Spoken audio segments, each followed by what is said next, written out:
What's up, my peeps? It's the turtle smashing, dragon punching, titan smashing, zombie blasting, race car drifting, multiplayer butt whipping, the collector of coins, rings, looms, rupees, and tanukis. I got food for self, emeralds for wealth, and med packs for health. I got the double jumps, turbo boost, time freezes, and invincibility. Leveled up all of my abilities. I run Vice City and made the Mushroom Kingdom better. And I am the first human Spectre.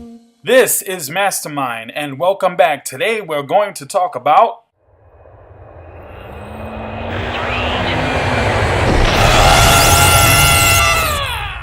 yeah, I know, that was really crazy and ridiculous.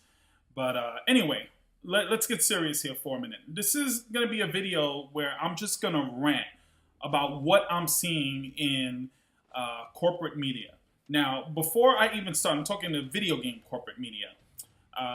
Before I even want to start, let me just give a little caveat here as to where I'm coming from. We have preferences. All of us have preferences. So there are going to be some of you that are going to be listening to this rant, and you're going to say to yourself, I don't agree with this guy. He doesn't know what he's talking about. And that's more than likely going to be the Nintendo fans out there. And I'm sorry, it has to come out this way, but I just have issues with Nintendo. I'm going to just come right out and say it. So that's the little disclaimer, the little warning before I begin. Now, going back to IGN. Recently, they did console reviews. Where are they now sort of thing. And the console reviews goes as follows. I think the first one was PS4. They gave it like an 8.4. Then the next one was the Xbox One. They gave that a 7.8. And then recently, last week sometime, or I think earlier this week, they gave Nintendo an 8. So here's my problem with that whole thing. Okay, let me start off with Sony. If you're a Sony person, you're going to say, yeah, that's right. What they judged Sony on and the things that they said in the actual review, I thought were pretty spot on. And I have no issues with that. It's the score that I kind of have issues with it. The way they broke down each system I thought was professional. I thought it was well done, and I was cool with it.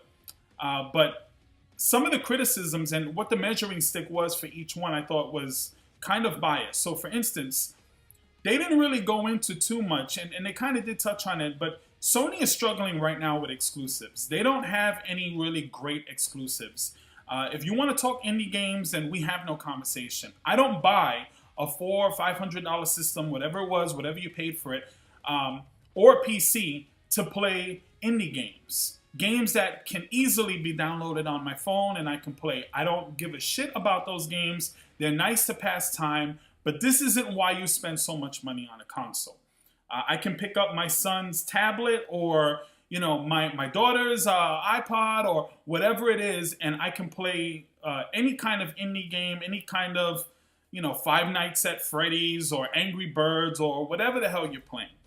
But I'm not talking about that. We're talking about AAA titles. So as far as Sony is concerned, they do have quite a bit of indie games, and that's nice to have. But as far as the AAA exclusives, they're lacking in that department. So if that was the measuring stick for Sony, they probably would have scored lower. But that wasn't a measuring stick for Sony. Sony is leading the race.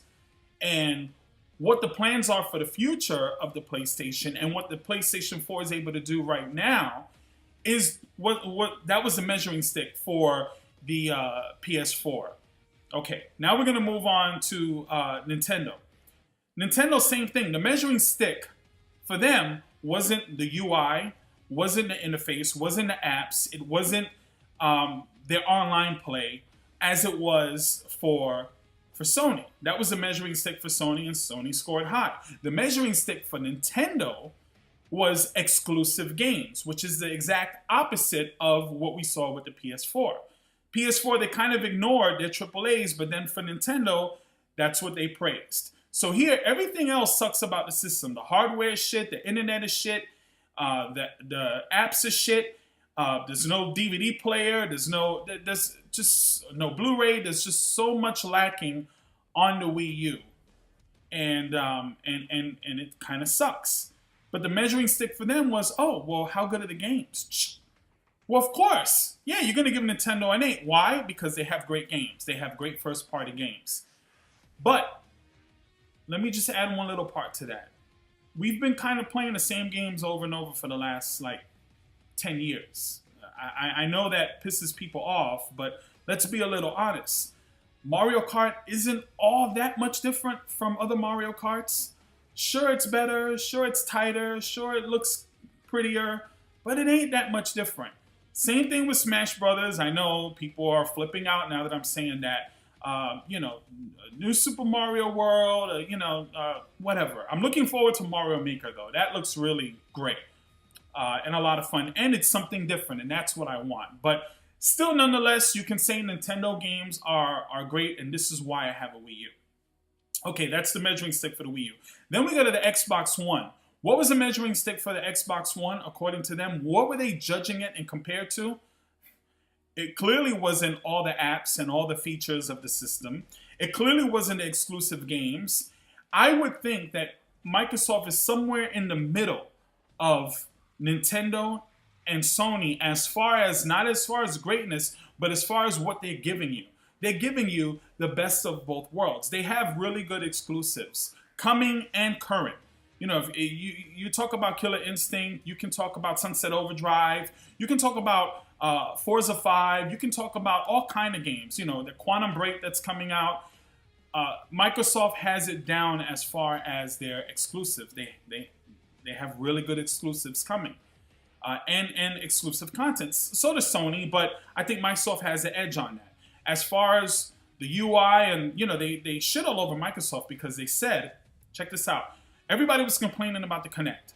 Okay, so Microsoft gives you the option to take away the Kinect. Now they're complaining about the UI without the Kinect, which I think is fine because there's a feature called Pin. So if you have an app or a game, you can pin it on your home screen. And then as soon as you have your system on, which my system is on all the time, because whether it's the TV or not, I can just switch from the TV. I don't have to load up, boot up the system. I don't have to do anything. It's right there on my screen. I hit the home button and I'm watching my TV. I hit the home button, boom, I'm playing KI. Boom, I'm playing Call of Duty right there. Or I'm going to go to YouTube, or I'm going to go to Twitch, or whatever I'm going to do. It's right there. So they complain still that the UI isn't as intuitive as it could be. I don't know how much simpler it can be to just push 2 or 3 buttons to get where you're going to go. Or you just speak it if you have the Kinect. But apparently, if you have a Kinect, you're shit. If you don't have a Kinect, you're shit. That's IGN's pretty much outlook on Microsoft. And then as far as the games, they didn't really praise them for the games either. So in fact, I remember one person saying that there's nothing on Microsoft that, and I'm just paraphrasing here, that they have any desire to play.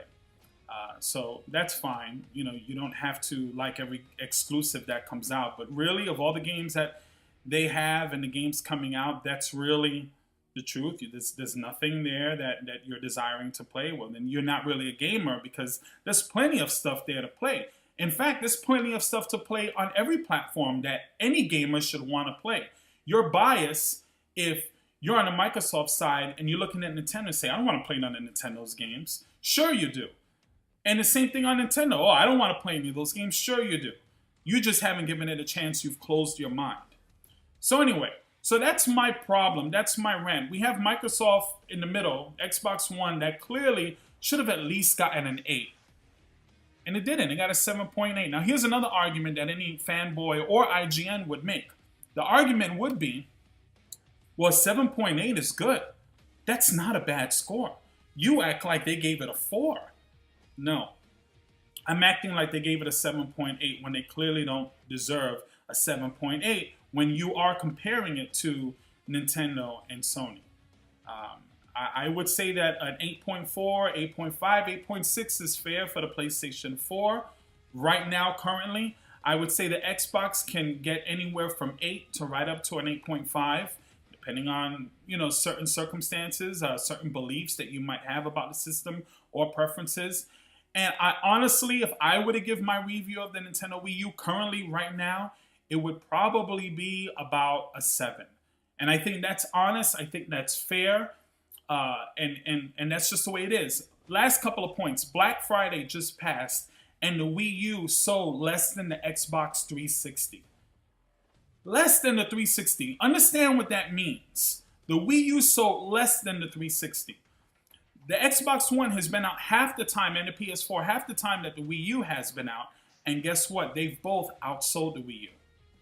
So, as far as sales are concerned, as far as what the consumers and us, the people, not corporate media, as far as what we're looking at, we're all disappointed in what Nintendo has brought.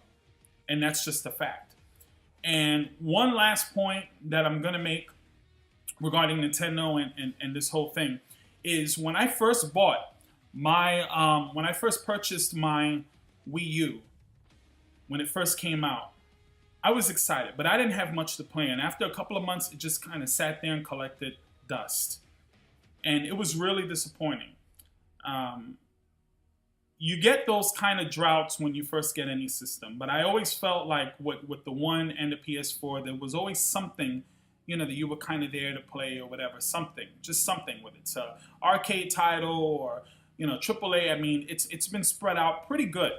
That didn't happen with Nintendo. And I think Nintendo, unlike Sony and Microsoft, I think Sony and Microsoft has done a phenomenal job listening to their fans. So listen to the people who've purchased their system or who are interested in purchasing the system. Microsoft turned around and they've made a lot of changes to improve your experience. And Sony has done the same thing. Nintendo, unfortunately, has not. So if you're doing a review of what the system was from the beginning to where it is right now, and Nintendo still hasn't done anything to really rectify the issues that a lot of gamers have, I don't understand how you can do that. And that's what IGN did. So anyway, that's my opinion. I hope you enjoyed the video. Please leave a comment. Keep it respectful because I know everybody has their own point of view on this. But I would definitely love to hear your comments on this and your opinions. Once again, my name is Mastermind. Don't forget to like, share, subscribe, again, comment, and thanks for watching. Blasting y'all, overcasting y'all,